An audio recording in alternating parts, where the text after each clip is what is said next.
Good morning, kids. It's Mr. Coyne from District 65, Washington and Lincoln, and this is Doggy Loo Storytime. And Doggy Loo and I are here at Evanston Hospital, and everything's okay. Just Mr. Coyne has O-negative blood, and all my adult life I've tried to give blood away, even gave a kidney away once, but this is different. This is just blood. And what you do is, it doesn't hurt at all. And everybody that works here is very nice. And all they do is they sit you in this very comfortable chair. Doggy Loo knows to be quiet. And then they put a small needle in your arm, and a little bit of blood goes into a bag. And then other people get to use that blood. So it's actually kind of a cool gift. Now, as kids, I don't think you're supposed to do that. You need to be 18 or older. But once you're 18, you can do it. Your parents can do it. Your teachers can do it. The mayor can do it. Anybody really can give blood. You go through a screening process and they make sure you're healthy and take your temperature and your blood pressure and make sure you're psychologically at least able to sit down by yourself. And once all that fits, then they'll sit you down and you'll see how this works. But if I may read a couple stories during this time. All right, Doggy Loo, excuse me. We have Girls to the Rescue. These are stories about very brave and courageous girls. And depending how long this takes, we'll read from there second. But the first thing we're gonna do is read a story that my wife, Emily, just loves. And you can stop me and talk to me anytime. This is actually a story that's called Weslandia. And Weslandia was written by a Paul Fleshman. And Paul Fleshman had a person named Kevin Hawkes who did all the illustrating. And I'll try my best while we're getting the blood out to show you the pictures. So here we are, kids. Let's now focus and relax and listen. Bodies still, ears listening, eyes watching, and voices quiet. Weslandia by Paul Fleshman and illustrated by Kevin Hawkes. And there are some really cool pictures, you guys. And by the way, the technician here has already started the blood process. See, didn't hurt at all. But if you're ever in a dentist chair feeling worried or at the doctor's and they have to do a little prick, one trick Mr. Coyne does when he was in kindergarten and first grade, he would look at the ceiling and count the dots. And pretty sure before you get to 5,000,002, it'll be all over and you won't feel a thing. Okay, here we go, Weslandia. Of course he's miserable, moaned Wesley's mother. He sticks out like a nose, snapped his father. Listening through the heating vent, Wesley knew they were right. He was an outcast from the civilization around him. He alone in his town disliked pizza and soda. Oh my, alarming his mother and the school nurse. He found professional football, well, stupid. He had refused to shave half his head. The hairstyle worn by all the other boys, despite his father's bribe of $5. Check out these pictures, guys.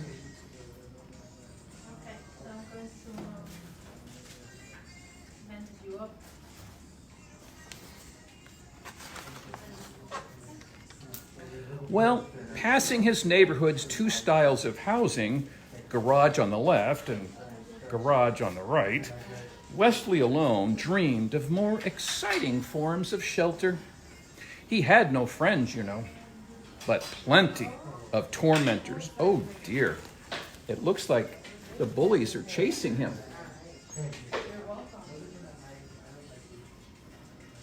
That's not very nice. Yes, fleeing them was the only sport he was good at.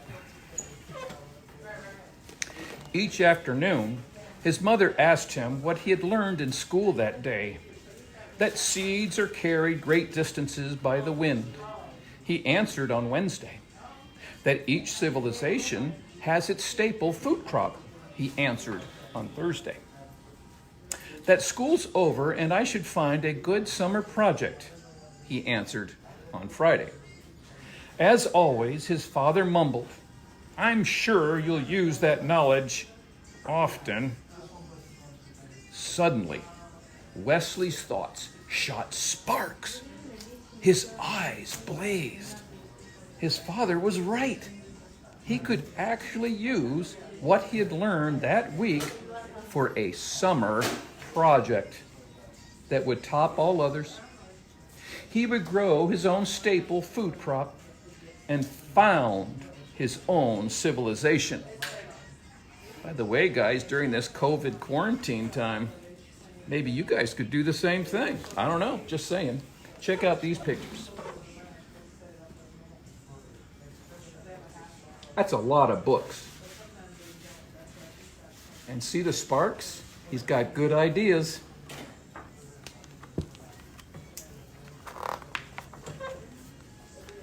The next morning, he turned over a plot of ground in his yard. That night, a wind blew in from the west.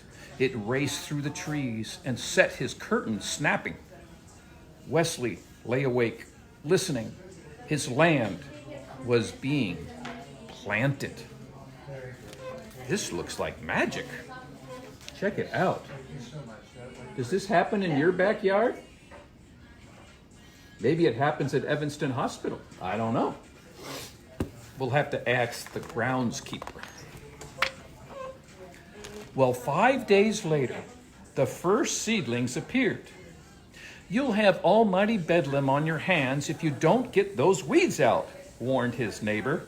Do you have neighbors like that? Actually, that's my crop, replied Wesley. Good boundaries, you know. That's why they have fences. In this type of garden, there are no weeds. Following ancient tradition, Wesley's fellow gardeners grew tomatoes, beans, Brussels sprouts, okay, and nothing else. Wesley found it thrilling to open his land to chance, to invite the new and the unknown. Check out what's growing, you guys. There's his nosy neighbor sticking his nose over the fence. Oh my goodness. Oh my gosh. The plant shot up past his knees, then his waist. They seemed to be all over the same sort. Wesley couldn't find them in any plant book. Are those tomatoes? Are those beans or Brussels sprouts? Asked Wesley's neighbor. He's kind of a nosy neighbor. Well, none of the above, replied Wesley. Check it out. These plants are booming. I don't know if you guys have noticed in Evanston, but maybe just outside your window or around your block, you might actually see some of the plants starting to pop out of the ground. It's kind of pretty. Well, fruit appeared. Yellow at first, then blushing to magenta. Magenta? That's a fun color. Wesley picked one and sliced through the rind to the juicy purple center. He took a bite and found the taste of an entrancing blend of peach, strawberry, pumpkin pie, and flavors he had no name for. Ignoring the shelf of cereals in the kitchen, Wesley took to breakfasting on fruit. He dried half a rind to serve as a cup, built his own squeezing device, and drank the fruit juice throughout the day. And by the way, guys, see, the blood donation is almost over. The hardest part is taking the tape off. You guys may not have hair on your arms, but Mr. Coyne has too much hair. So he's got to remember to take the hair off before the Band-Aids. But here we go. It doesn't hurt at all, you guys. And you just hold it there until they put a Band-Aid on. And the blood in the bag that maybe the technician can show you will be placed in a special place. And that can go help some people. So here's the blood, and thank you very much. Of course. So back to our story, sorry. Pulling up a plant, he found large tubers on the roots. These he boiled. He boiled roots? Okay. He fried or he roasted on the family barbecue, seasoning them with a pinch of the plant's highly aromatic leaves. He's pretty good at this.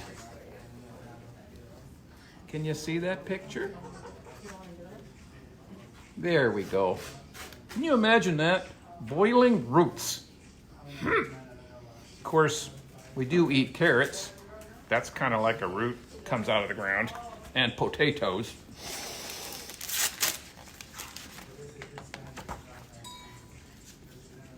It was hot work tending to his crop to keep off the sun. Wesley wove himself a hat from the strips of the plant's woody bark. His success with the hat inspired him to devise a spinning wheel and loom on which he wove a loose-fitting robe from the stalk's soft inner fibers.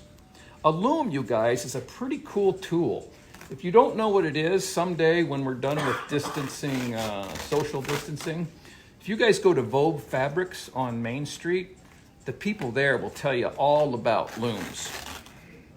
Now, unlike jeans, which he found scratchy and heavy, the robe was comfortable, reflected the sun, and offered a myriad of opportunities for pockets.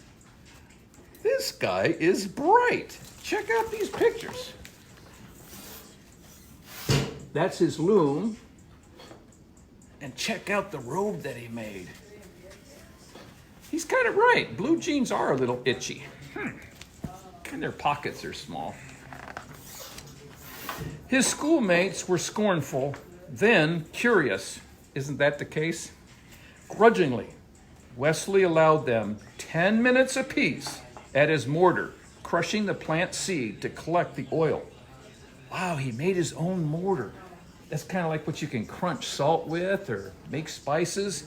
But he made his own and he let his friends come. That's pretty cool. And they made oil out of that. This oil had a tangy scent and served him both as a suntan lotion and a mosquito repellent.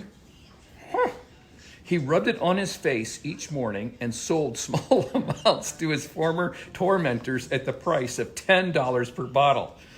Wow. Look at the store that he started. You can ask the governor, but Governor Pritzker might think this is an essential business. You could have drive-by pickups for your mosquito repellent oil.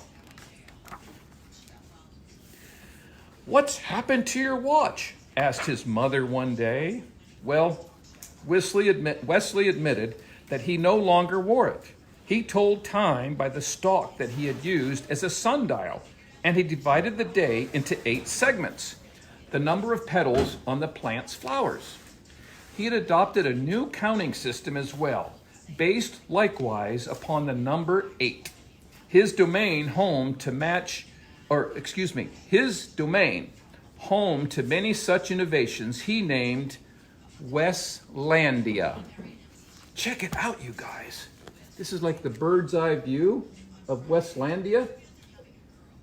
It's like a awesome wonderland in his backyard. I wonder what his nosy neighbor thinks about that. Well, uninterested in traditional sports, Wesley made up his own. These were designed for a single player and used many different parts of the plant. His spectators looked on with envy. These are the kids that used to torment him. Realizing that more players would offer him more scope, Wesley invented other games that would include his schoolmates. Remember how we talked about sharing? That's a really cool way to have other kids help. You know, sometimes when kids act like bullies or mean, really what they're saying is they're lonely. Maybe if we helped them a little bit, they wouldn't be so mean. I don't know. Games were rich with strategy and complex scoring systems. He tried to be patient with the other players' blunders. Check it out. I think they're playing that game that the kid on the broom played. Quidditch? Which one? Quidditch? Yes, Quidditch.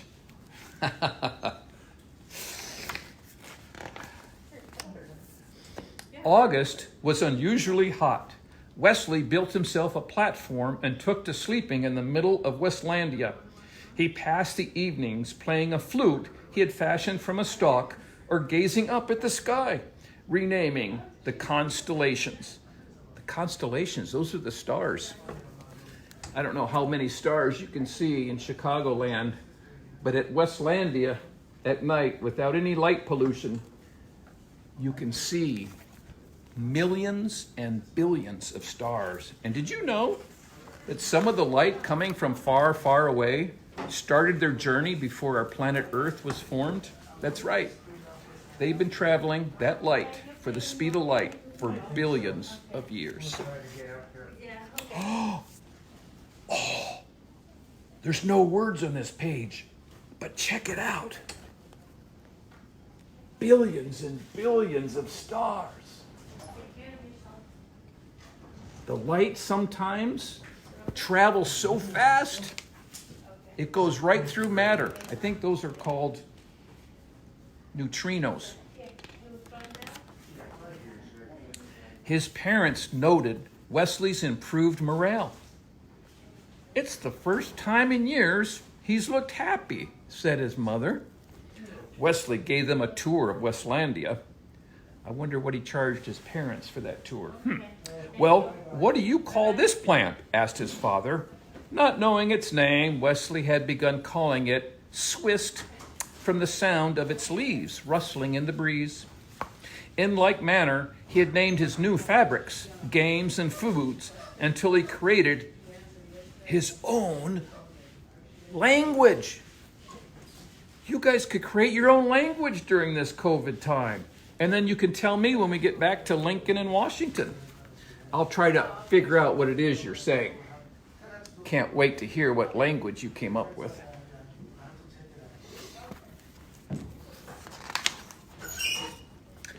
Well, mixing the plant's oil with soot, Wesley made a passable ink. As the finale to his summer project, he used the ink and his own 80-letter alphabet to record the history of his civilization's founding. In September, Wesley returned to school. Check it out. He's writing letters. People used to actually write letters. When I was your age, we didn't have email or the internet. We'd actually take a pencil or a crayon or a pen and write on paper and stick it in an envelope and put what they call a stamp on an envelope. And we'd write an address on it and stick it in our mailbox, and the nice mail person would come and take it somewhere, I don't know where, but it would end up at the address I put on the envelope. It's not as fast as Instagram, but if you'd like, send me a note, or send me a picture, or send me air, or send me some seeds for my garden in the backyard. Mr. Coyne, 827 Monroe Street, Evanston, Illinois, 60202. Ask your mom and dad, they might have a stamp somewhere, and just stick it on there, and let's find out if you send me a letter. If you do, I'll write you back. Our friend had no shortage of friends. Look at the long line of people. You guys, I have to make room for other blood donors. So this is the end of our Doggy Loo story time today. We'll be back again tomorrow. I think Miss Angela is going to read. Before I go, I'll drink some water. It's good to put liquids back into your body, like water and juice. And then when you feel good, you get to go home and just not lift anything too heavy. So maybe I won't have to wash dishes for 12 hours or something. You guys, thanks so much. Be safe. I miss you so much. Take care of your mom and dad. Bye-bye.